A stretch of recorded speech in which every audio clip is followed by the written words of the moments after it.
Welcome to my channel Novel Lane. আশা করি সকলে ভালো আছেন। আমি এই চ্যানেলে আপনাদের জন্য বিভিন্ন উপন্যাস, ভালোবাসার গল্প নিয়ে আসছি।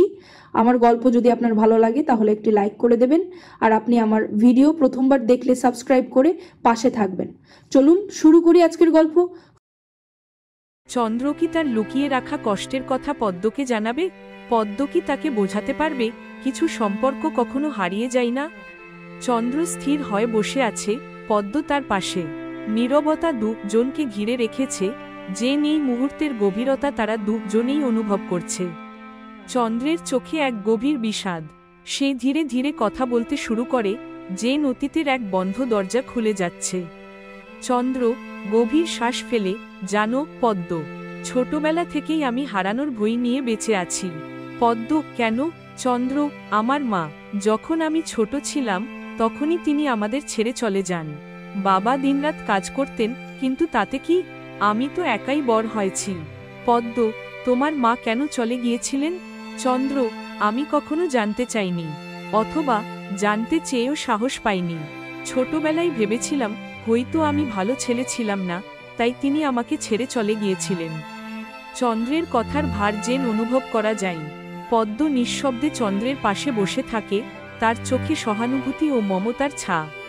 পদ্ম, হারানোর ভয় নিয়ে কি সারা জীবন বেঁচে থাকা সম্ভব? চন্দ্র চন্দ্র দীর্ঘশ্বাস ফেলে, আমি জানি না, শুধু জানি আমি কাউকে কাছে টানতে পারি না। যদি আবার হারিয়ে ফেলি? পদ্ম কিছুক্ষণ চুপচাপ চন্দ্রের দিকে তাকিয়ে থাকে, তারপর ধীরে ধীরে জলের দিকে তাকাই, যেন সে নিজের ভাবনাগুলোও খুঁজে বেড়াচ্ছে। হঠাৎ সে মৃদু হাসে। পদ্ম, জানো চন্দ্র, পদ্মফুল জলে ভাসে, কিন্তু সে কখনো ডুবে যায় না, কারণ সে জানে তার শিকড় মাটির সাথে বাঁধা। চন্দ্র, তুমি কি বলতে চাইছো?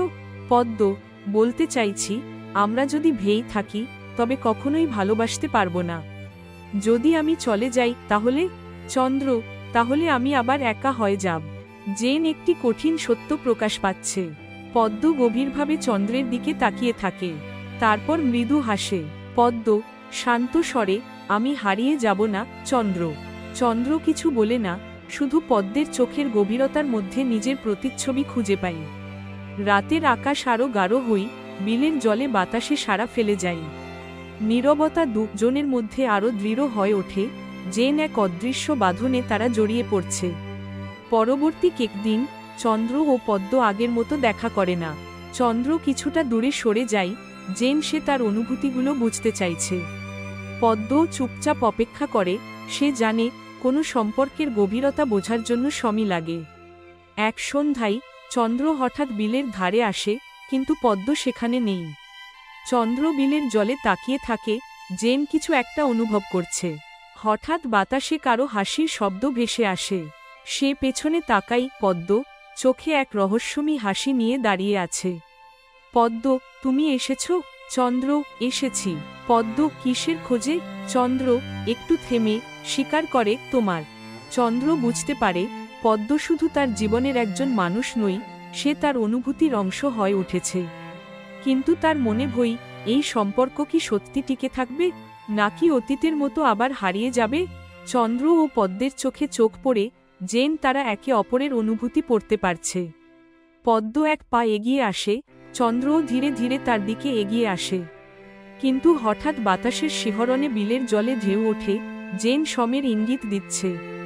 এই সম্পর্ক কি সত্যিই অবিনশ্বর, নাকি এটা এক মুহূর্তের ছা মাত্র? চন্দ্র কি তার ভয় জি করতে পারবে? পদ্ম কি তাকে সত্যিকারের ভালোবাসার অর্থ বুঝিয়ে দিতে পারবে, নাকি এই সম্পর্ক ও সময়ের স্রোতে বিলীন হয়ে যাবে?